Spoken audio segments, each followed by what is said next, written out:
Hello friends, आप सब कैसे हो? आई होप आप अच्छे होगे। आज हम आपके लिए लेके आए हैं डेली हिंदी न्यूज़ एनालाइज इन हिंदी। जो आपके टॉपिक वाइज इंग्लिश में होते हैं, मैं आपके लिए हिंदी में अनुवाद करके आपके लिए लेके आती हूँ। आज है 28 फरवरी। हमारे यूपीएससी प्रीलिम्स प्लस मेंस दोनों के लिए मोस्ट इम्पोर्टेंट आर्टिकल होते हैं, जो इंटरव्यू वगैरह के लिए भी इम्पोर्टेंट है। Friends, daily the Hindu news आने में थोड़ा देरी हो जाती है, उसके लिए माफ़ी चाहती हूँ। फंक्शन वगैरह थी, इसलिए मैं डेली न्यूज़ नहीं लेके आ पा रही थी, उसके लिए माफ़ी चाहती हूँ। अब हम बात करते हैं अपने टू दी पॉइंट पे। रूस यूक्रेन विवाद, मतलब हमारे रूस और यूक्रेन के 3 साल से विवाद चल रहा है। अब किस दृष्टि में है, हम उसके बारे में बात करेंगे।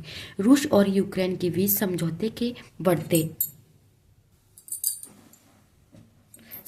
के बड़ा प्रयास के बीच रूस का क्या वक्तव्य है। मतलब उन्होंने रूस के जो बीच सब रूस और यूक्रेन के बीच जो समझौता हुआ था, उनके बीच क्या वक्तव्य हुआ था।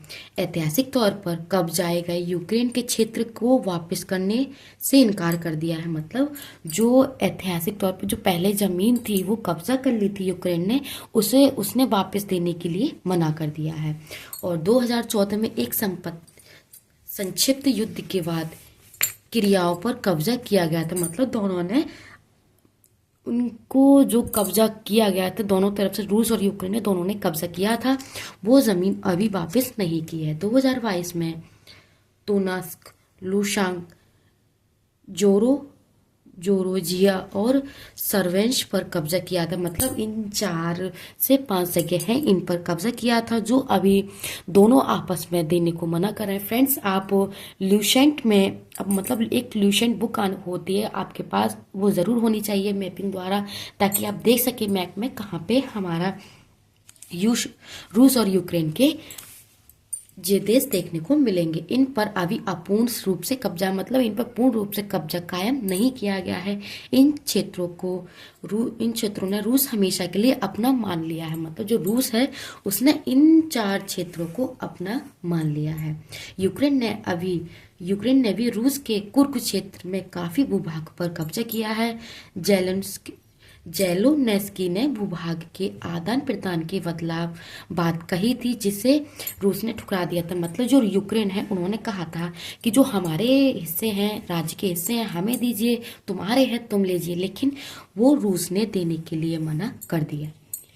ये विवाद है जो 3 सालों से चल रहा है और अभी निपटने का नाम नहीं ले रहा है। अब हम बात करते हैं अपने नेक्स्ट आर्टिकल पर, मन्नार की खाड़ी आप अपने मैप में देखें तो दक्षिण मन्नार की खाड़ी और श्रीलंका के पास में है, तमिलनाडु के दक्षिणी मन्नार की खाड़ी में है। फ्रेंड्स, आपको मैप के द्वारा आंसर कोड करके लिखना ही बहुत अनिवार्य है। आपको पता होना चाहिए कि हमारे मैपिंग में मन्नार की खाड़ी कहाँ पर है। अब हम बात करते हैं तमिलनाडु के दक्षिण में मन्नार की खाड़ी का 96,096.99 वर्ग किलोमीटर में तेल और गैस के खोज के लिए प्रयोग किए जाने वाले, मतलब जो तेल और गैस खोज यहाँ पर बताई गई है और यहाँ पे खोज के आदेश दिए गए हैं सरकार द्वारा। तमिलनाडु के दक्षिण के मन्नार की खाड़ी में तेल और गैस की खोज के आदेश दिए गए हैं कि यहाँ पर हमें अनुमानित है कि यहाँ पर गैस और तेल यहाँ पर मिलेगा। सरकार ने इसके लिए टेंडर जारी किया है। मतलब टेंडर जारी किया है, हर किसी को देने को लिए कहा है। पूरे देश में 25 इलाके शामिल हैं। 86,000 19,000 19,086 वर्ग किलोमीटर मतलब तक के इलाके इस टेंडर में जारी हो सकते हैं। और 2016 में घोषित ओपन एक्रेज लाइसेंसिंग नीति के तहत घोषित 10वां चरण है। मतलब जो 2016 में घोषणा की गई थी, उसके तहत ये हमारा 10वां चरण योजना है। ये सभी प्रकार के हाइड्रोकार्बन की खोज और उत्पादन का अधिकार देती है। मतलब यहाँ पर हाइड्रोकार्बन और उत्पादनों का अधिकार देती है कि यहाँ पे आप खोजिए और कितना कितना यहाँ पे गैस और तेल मिल सकता है, हमें उसकी जानकारी दीजिए।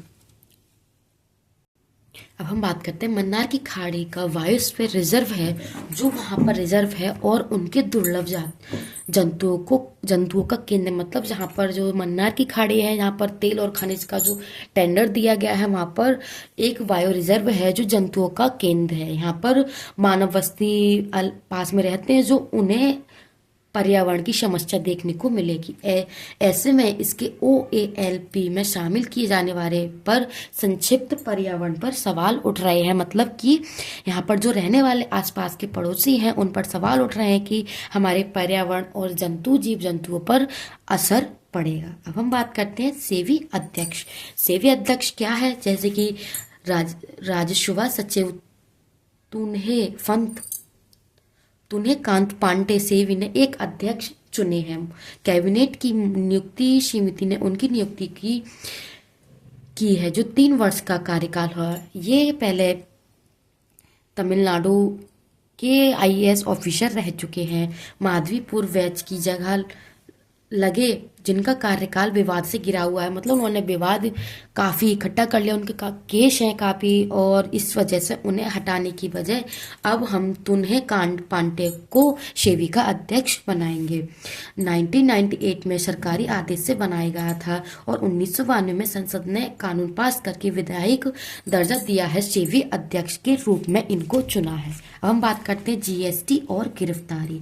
सुप्रीम कोर्ट का आदेश है कि GST अधिकारी किसी को भी तभी गिरफ्तार करे जब उनके व्यक्ति के अपराध का पूरा अंदाजा हो। केवल संदेश के आधार पर आप गिरफ्तारी नहीं कर सकते। मतलब कि जो सुप्रीम कोर्ट आदेश दिया है कि जो GST नहीं भरते हैं उनको आप संकेत के आधार पर नहीं, आपको पूरे डॉक्यूमेंट्स फुली होने चाहिए, आपके पास अरेस्ट करने का वारंट होना चाहिए, तभी आप उनको अरेस्ट कर सकते हैं, अनदर नहीं।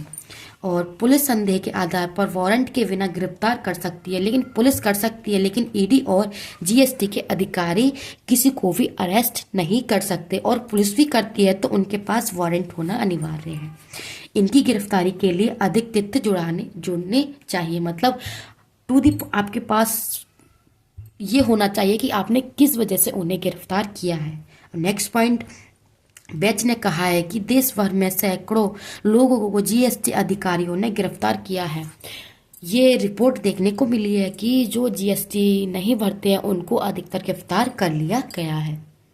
अब हम बात करते हैं उड़ीसा के ओलव्यू रीडल कछुए, मतलब वहाँ पे हमें अधिकतर कछुए देखने को मिले हैं उड़ीसा के तट पर। भारत में पिछले 16 वर्षों के आंकड़ों के अनुसार ओलिवियो रिडल टोटल मतलब कछुए की संख्या में वृद्धि देखने को मिली है, लेकिन इसके लैंगिक संतुलन में परिवर्तन नर की तुलना में मादा में वृद्धि देखने को मिली है, क्योंकि और अधिक सालों की अपेक्षा हमें इस साल मादा में वृद्धि देखने को मिली और नर की कम। ये आकार में समुद्री कछुए होते हैं। इनकी मादाएं समुद्री रूप से प्रजनन के लिए तट पर आती हैं और इससे अरिवाड़ा कहा जाता है। मतलब जो मादाएं होती हैं जो अंडे देने के लिए साल भर वो समुद्री जल में रहती हैं, जब वो प्रजनन करती हैं, बच्चे को जन्म देती हैं, तो वो समुद्री तट में आके गड्ढे में अपने बच्चे को जन्म देती हैं और फिर समुद्र में चली जाती हैं। उसे हम अरिवाड़ा कहा जाता है, हम उसे अरिवाड़ा कहेंगे। उड़ीसा में गहरीमाथा समुद्र तट और ऋषिकुल्य तट पर आगमन होता है, मतलब ये प्रजनन करती हैं। आरिस्थामा और ऋषिकुल्य तट पर अपना अंडे और बच्चे को जन्म देती हैं। इस महीने ऋषिकुल्य तट पर 4 से 5 लाख कछुओं का आगमन हुआ है। मतलब जो कछुए आए हैं 4 से 5 लाखों की संख्या में देखने को मिले हैं। जो IUCN ने इसकी अत्यधिक संवेदनशील मानते हुए इसे रेड डाटा लिस्ट में, मतलब हमारी एक सकटगिस्त पुस्तक है, जैसे कि पौधों की भी है, पुस्तक की भी है, जंतुओं की है, ये हमारी पुस्तक रेड डाटा लिस्ट है, जिससे हमें अधिक संकट देखने को मिलता है। अधिक इनकी 4 से 5 लाख की उपलब्धि देखने के बाद भारत में मछली के जल समुद्र तट पर कब्जा प्रदूषण, अवैध शिकार, प्रमुख समस्याएं देखने को मिली हैं, जिससे कि मछली के जल समुद्र से अधिक वहां पर जैसे कि पर्यटन घूमने जाते हैं, उन्होंने समुद्री जल को इतना गंदा कर रखा है कि मछली जल जो भी होता है वो पॉल्यूशन और शिकार, अवैध शिकार का प्रमुख समस्या बन गया है। मतलब वहाँ पे उन्हें अनेक परेशानियां देखने को मिलती हैं, और मछलियों को भी और प्रवासियों को भी जो आसपास के होते हैं। अब हम बात करते हैं अपने नेक्स्ट पॉइंट पे, निर्वाचन आयोग की नियुक्ति। भारत का संविधान आर्टिकल 324 के 5 के अनुसार संसद के कानून बनाने को कहता है। मतलब संविधान को जो 324 5 के अनुसार जो है वो संसद के कानून बनाने को कहता है। संसद ने लंबे समय तक कोई कानून नहीं बनाया, जिसके बाद सुप्रीम कोर्ट ने 2023 में पीएम के विपक्ष नेता और मुख्य न्याय की समिति बनाई है, और उसके बाद संसद ने समिति बनाई जिसके पीएम मोदी और कैबिनेट मंत्री गृह मंत्रालय ने 2 से बदले गए हैं। मतलब इन 3 मंत्रियों के द्वारा संसदीय समिति को बनाया गया है। अब हम बात करते हैं इस कारण से ये कानून संवैधानिक तौर पर उचित नहीं है, लेकिन ये कानून तौर पर गलत है। समिति में समानता आवश्यकता होती है। एनवीएफ के ऋण। भारत के एनवीएफ के ऋण द्वारा दी जा रहे ऋण में संकट की संभावना देखी जा रही है। एनवीएफसी भारत में 50 लाख करोड़ से अधिक के ऋण देती है। ऐसे में इनके संकट आर्थिक संकट का रूप ले सकते हैं। एनवीएफसी अक्सर अपने कर्मियों के लिए बैंकों से ऋण होता है। ऐसे से उनका संकट और बैंकों की तरफ विस्तार संभव हो जाता है। बैंकों की एनवीएफसी की सफलतापूर्वक ऋण देना आवश्यक है, क्योंकि ये अधिक से अधिक ऋण दे देती हैं, फिर इन्हें संकट देखने को मिलता है। फ्रेंड्स, आप सभी को नोट्स कैसे लगे कमेंट सेक्शन में बताना, एंड वीडियो को ज़्यादा से ज़्यादा लाइक करना, शेयर करना, सब्सक्राइब करना ना भूलें। फ्रेंड्स, मैं आपके लिए daily to the point notes लेके आती हूँ, ताकि आप अपना मेंस आंसर राइटिंग अच्छे से कर सकें। फ्रेंड्स, उसके लिए एक लाइक एंड वीडियो को ज़्यादा से ज़्यादा शेयर करें एंड सब्सक्राइब करना ना भूलें। And thank you. All the best preparation for UPSC mains 2025। Thank you.